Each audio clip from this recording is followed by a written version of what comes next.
Pois é, meu irmão. A quarta-feira começou com tudo.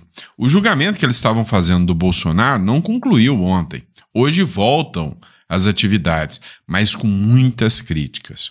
Por outro lado, outra matéria que a gente vai tratar também nesse editorial é sobre intervenção federal. Você apoiaria uma intervenção aqui no Brasil? O que você acha sobre isso?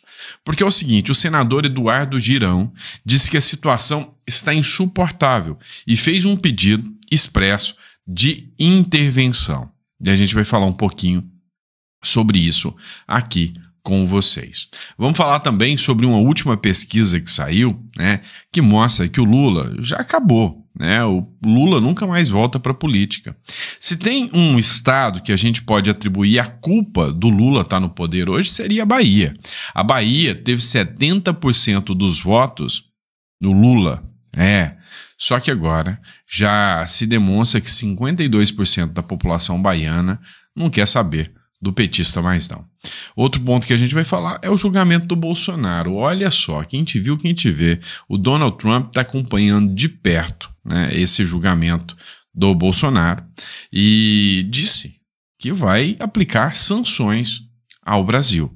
Então, há quem diga que, até a matéria do Jamil Chad que eu vou trazer para vocês, há quem diga que o Donald Trump vai partir pesado para cima do Brasil se o Bolsonaro for condenado e se acontecer a prisão do Bolsonaro ou alguma coisa nesse sentido, né? Matéria do Jamil Chad que eu vou discutir com vocês e também duas matérias. Uma ainda sobre esse julgamento que o Trump está acompanhando agora, uma sobre a Folha de São Paulo, que falou da divergência do Luiz Fux contra o Alexandre de Moraes. E também vamos trazer uma matéria da CNN, onde o William Vac fala a verdade sobre esse julgamento, tá bom? Então não esqueça de se inscrever no canal, curta, compartilha, isso ajuda muito. A gente está com meta agora, se você puder me ajudar, 1.800.000 seguidores. A gente chega lá, então dá uma força pra gente crescer o número de inscritos aí, tá bom? Mas bora começar? Vamos entender tudo que está acontecendo nesse Brasil baronil? Antes, só peço a você para visitar nossa biblioteca digital e a hora que você visitar a nossa biblioteca digital, você vai deparar com muitos livros bons, tá? Livro que eu recomendo demais, Espiritualidade e Prosperidade, tá muito bom o livro, tá? Para você que quer alinhar fé, propósito e sucesso financeiro. Meu irmão, você tem que estar é um yin-yang, você tem que estar no equilíbrio perfeito, tá? Se a sua fé estiver abalada, você não vai ter sucesso, tá? Você pode até ter dinheiro, mas sucesso financeiro você não vai ter. E aí tem duas coisas muito diferentes, tá? Eu explico para você nesse livro, tá bom? Vamos lá, pessoal, bora começar de matéria agora. Senador Eduardo Girão. Eu, particularmente, tenho alguns senadores que eu tiro o chapéu, né? O Rogério Marinho, que eu acho espetacular o trabalho dele. O outro é o senador Eduardo Girão, que é do Partido Novo, também acho o trabalho dele excepcional. E alguns, né, na sua perspectiva, no modo de trabalho, eu gosto muito também, que é o Cleitinho Azevedo, por exemplo, né? Agora, já tem uns outros aí que se dizem de direita e tal, que não me agrada muito não. Mas, enfim. O senador Eduardo Girão, ele fez uma solicitação de intervenção federal devido à crise da segurança pública no Ceará. E não é só o Ceará, não. A Bahia também está numa situação de crise sem precedentes. O senador protocolou na presidência da República, com cópia ao Ministério da Justiça, uma intervenção federal no Ceará devido à crise de segurança pública no estado. A situação no Nordeste como um todo está grave, tá? Mas em especial no Ceará, tá? E na Bahia, são dois lugares que há denúncias absurdas, né, do índice de criminalidade. A gente está diante de um governo que o índice, inclusive de feminicídio, disparou, estourou. O índice, né, de criminalidade está sem precedentes, o que não é novidade para ninguém. Vamos falar que ninguém foi pego de surpresa. Mas, até a galera que fez o L do Amor lá da Bahia parece que já não está tão feliz com o Lula, tá? Na Bahia, a desaprovação do Lula superou 52%, ou seja, um índice alarmante se comparado ao Lula, que ele nunca tinha visto até agora, e o petista recebeu mais de 70% de votos no estado. Segundo uma pesquisa que foi feita pelo Instituto Paraná, divulgada nesta terça-feira, 52,6% dos baianos desaprovam a gestão do presidente, 44% aprovam. tá? 44% ainda aprova. Mas a grande realidade é a seguinte: o Lula não vai conseguir reverter esses números. Acabou.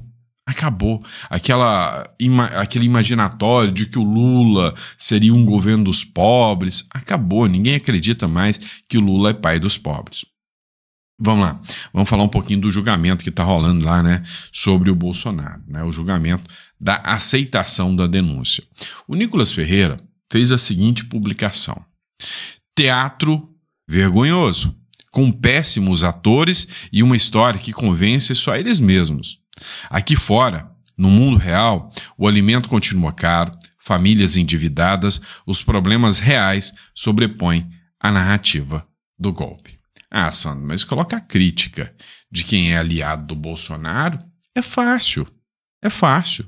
Quero ver você colocar crítica de quem criticava o Bolsonaro também. Calma, que vai ter daqui a pouquinho. Mas enquanto isso, olha só. Olhos no STF. O governo Donald Trump acompanha atentamente a 3 julgamentos no STF. Trump está de olho, né, os julgamentos que estavam acontecendo lá. Parece que a democracia brasileira está tão interessante que até os Estados Unidos resolveram acompanhar de perto. Censura, perseguição, controle total, tudo seguindo o script. Matéria do Fio Diário aqui, tá? Então, o que acontece? O Donald Trump está observando e os impactos desse julgamento impactarão e muito as relações futuras do Brasil com os Estados Unidos, não tenha dúvida disso.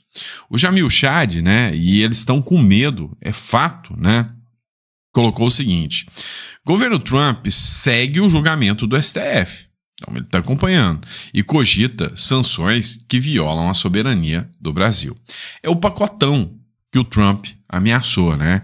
Ó, aqui tá a imagem do Bolsonaro com o seu advogado participando lá do julgamento. Isso aqui chamou muita atenção porque pegou de surpresa. Estavam com a narrativa de que o Bolsonaro fugiria. O Bolsonaro vai fugir. E ele seguiu o mesmo roteiro que o Trump fez. Provavelmente até orientado, talvez, pela Casa Branca, pelo filho, né? Que tá lá, alguém deve ter falado para ele, fala pro Bolsonaro, seguindo o mesmo padrão do Trump. Vai e olha os seus algozes frente a frente, né? O governo de Donald Trump acompanhou com atenção o julgamento do Jair Bolsonaro no STF, enquanto avalia medidas que poderão ser tomadas contra ministros da corte ou mesmo contra o Paulo Gonet, procurador-geral da República. Se adotadas, as sanções constituírem uma violação flagrante do direito internacional, uma ingerência em assuntos domésticos e um abalo no princípio da soberania. Conversa fiada que vocês estão preocupados com soberania, vocês estão preocupados, literalmente, é a manutenção do poder. Vamos lá, se fosse o contrário, vem cá, se fosse o Bolsonaro no poder, quem tivesse no banco dos réus fosse o Lula, tá? E aí, de repente, o Biden viesse aqui e quisesse aplicar sanções ao Bolsonaro. Eu duvido que vocês iam estar latindo desse jeito aí. Violação da soberania! Não, vocês não falam nada da USAID. Isso é violação da soberania. Mas vocês ficam caladinhos. Pois é sinal que vocês têm 2 pesos e 2 medidas. Mas assim, as máscaras estão caindo, só esses esquerdistas absolutamente radicais é que permanecem aí, né? Nesse discurso aí meio maluco. Mas dá uma olhada aqui, ó, matéria da Folha de São Paulo. Fábio Zanini, né? Fux adiciona algum drama a roteiro previsível montado por Moraes. Opa! Então o julgamento do Bolsonaro, até por aqueles que odeiam o Bolsonaro, que é a Folha de São Paulo. Ou você acha que a Folha de São Paulo gosta do Bolsonaro? Você sabe que não. E aí ela fala, ó, ele adiciona só algum drama a um roteiro previsível montado por Moraes. Ou seja, tá tão escancarado que ninguém mais, né, tem dúvidas que esse julgamento é um julgamento político. Ministro vê fragilidade em delação do Mauro Cid e é seguido por Carmen Zanin, enquanto Dino atua como auxiliar de relator. Ou seja, cara, é tudo ensaiado, né? Não, vamos dar ares aqui. Ares de imparcialidade. Vamos mostrar que tem alguma divergência. Tá, mas a verdade é que tem, né, alguns ministros que estão incomodados com a atuação de Moraes. Tem alguns ministros que não estão no meio dessa briga. O Fux, o Toffoli, esses aí estão um pouco se lixando para essa briga deles, né? O Toffoli, por enquanto, está preocupado com o Odebrecht lá, né? Com as planilhas e com o processo da Lava Jato. É isso, tá liberando a galera, o Gilmar Mendes também. Agora, aqui, né, tem uma turma que é declarado inimiga do bolsonarismo. Nós derrotamos o bolsonarismo. E essa é a maioria lá dentro, tá? Tanto é que os ministros negaram o julgamento do Bolsonaro em plenário e validaram a delação do Mauro Cid. Ou seja, foram contrários, né, totalmente contrários ao posicionamento do Luiz Fux. Mas a divergência foi aberta, né? Foi aberta, mas perderam. Então, o que passa a ser interessante nós assistirmos agora? A gente está vendo até a imprensa, a velha imprensa falando, não, cara, tá tão feio que não dá para passar pano. Tá tão feio que agora a gente vai ter que falar o que realmente está sendo esse julgamento aí do Bolsonaro. Ou seja, aos pouquinhos a gente começa a perceber a própria mídia dando a entender que o Bolsonaro é vítima de uma perseguição política implacável feita pelo Supremo Tribunal Federal. Não, mas não acredito. Assiste só o que o William Vac, aqui da CNN Política, publicou aqui. Próximas de zero as chances de Jair Bolsonaro escapar no julgamento do STF de uma condenação à cadeia pelo crime de golpe de Estado. Cenário que ficou ainda mais claro nesta terça-feira nas deliberações no STF sobre a aceitação da denúncia feita pela Procuradoria-Geral da República, apesar de algumas nuances de divergência entre os ministros aqui e ali. São só ainda as preliminares no que estamos assistindo, nas quais, nessas preliminares, a defesa fez o que se espera dela, que é desqualificar a acusação, desqualificar o fórum, a conduta do tribunal e também de alguns de seus integrantes, e trombando nessas preliminares com uma muralha no STF que achatou todas as alegações da defesa. Era o que se esperava também que acontecesse. A questão de fundo é entender quais as consequências políticas desse julgamento. O STF está levando adiante um julgamento político na medida em que sua resposta ao bolsonarismo e o que o bolsonarismo significa. Desprezo por instituições consideradas obstáculos ao seu líder e movimento, sobretudo o judiciário. A resposta a isso é uma resposta, em primeiro lugar, pelo STF, política. Portanto, estamos vendo o desenrolar de um embate cujo desfecho está longe do fim, mesmo com a provável condenação do ex-presidente. Um dos motivos para isso é o fato de que o judiciário no Brasil está sendo visto em segmentos relevantes da sociedade como parte também do confronto de correntes políticas antagônicas. E uma dessas correntes, de grande abrangência, localizada no espectro da direita, continua tendo em Bolsonaro um personagem de peso. O julgamento já é a campanha eleitoral de 2026. Está no foco de articulações políticas no legislativo para enfrentar o que decida ou que venha a decidir o judiciário. Agora, todos nós, em relação a julgamentos, de uma forma ou de outra, a gente acaba cultivando a esperança de que eles encerrem questões. Não há sinais, por enquanto, que será o caso deste. São próximos.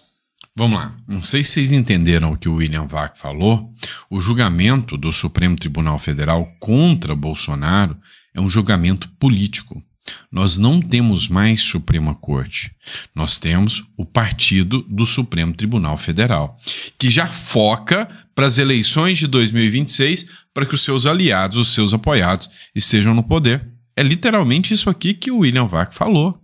Ou seja, a resposta que deveria ser política deveria vir do Congresso, deveria vir do governo Lula. A resposta está vindo do judiciário, que se tornou um algoz, um inimigo político de uma esfera política e, diga-se de passagem, da maioria do Brasil. Isso não vai acabar bem, muito bem dito pelo William Vac, para mim uma análise impecável, perfeita, não vai encerrar por aqui. Prendam, exilem, matem, torturem o Bolsonaro, façam o que quiser. Mas o bolsonarismo não morre assim tão fácil, tá? E se o Bolsonaro faltar, ele preparou outros líderes. E aí, sei lá, vai surgir um Nicolas da vida, vai surgir outras figuras que aparecerão e eclodirão com o discurso da direita que vão incomodar o Supremo Tribunal Federal pelo resto da vida.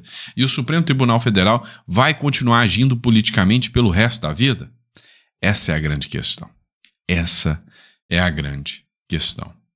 Bora lá, vamos falar de notícia internacional um pouquinho, meu grande amigo. Vamos lá, presta atenção. Presta atenção, meu querido, né, companheiro.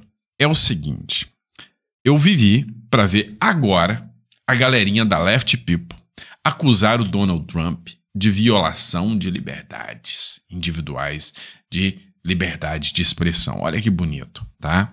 Estudante da Colômbia pode ser deportada após protesto anti-Israel.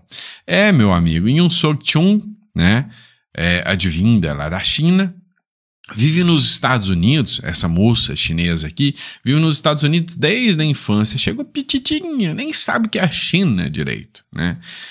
E acusa a autoridade de retaliação porque ela estava exercendo a liberdade de expressão, ela estava exercendo a liberdade de expressão dela de defender terrorista. Olha que bonitinho, né? Defender, Free Palestine, Hamas, vocês são maravilhosos, tá certo, né? Então, assim, o Donald Trump, essas medidas, em tempos normais, poderiam ser, digamos assim, tidas como autoritárias do Donald Trump? Sim. E hoje, dane-se, tá? Vendo o que a esquerda fez com o Trump, vendo o que a esquerda tá fazendo com o Bolsonaro aqui, go Trump, é só o que eu posso falar. Vai lá. É isso aí mesmo. Liberdade de expressão. Aí, contra eles gralham. Liberdade de expressão. Né? Então, assim, ela tem que ter o direito de falar. Mas ela também vai ter que saber as consequências do que vai acontecer com ela. Não é o que está acontecendo com a direita pelo mundo afora.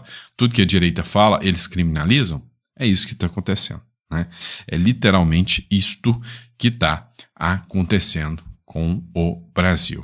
E aí, um ponto interessante, já que nós falamos do Donald Trump, de autoritários, de ditadores, olha só que maluquice, né? Tem um ditador que a esquerda sempre amou de paixão, o senhor Vladimir Putin, né? Presidente da Rússia.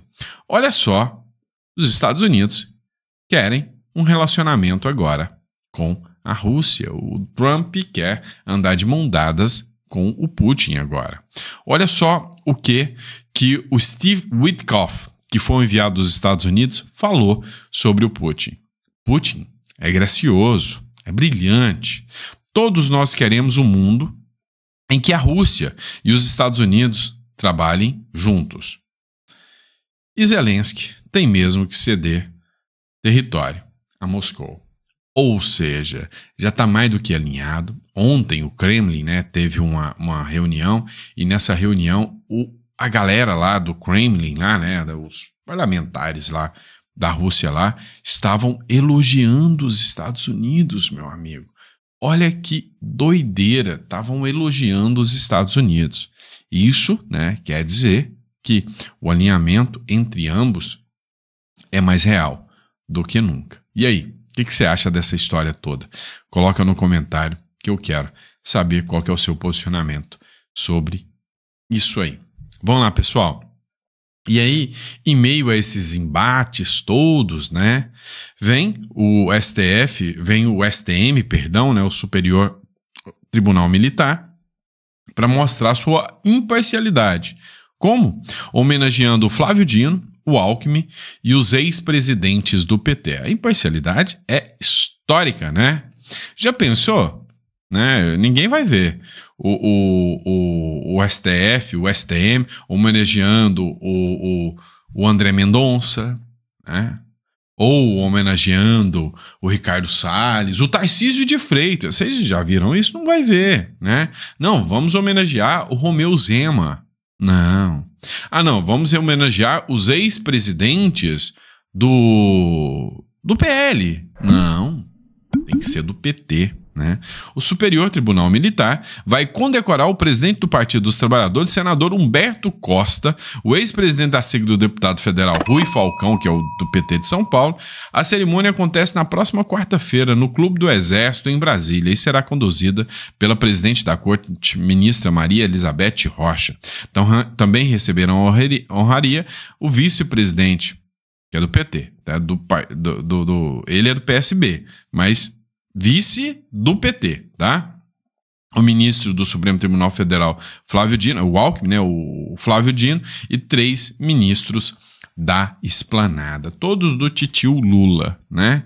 E aí, o que você acha? Imparcial demais. Parabéns pela imparcialidade ao Superior Tribunal Militar, tá bom? Abraço, pessoal. Fiquem com Deus. Mesa farta a todos vocês. E a gente tá de volta daqui a pouquinho com mais conteúdo para vocês. Abraço.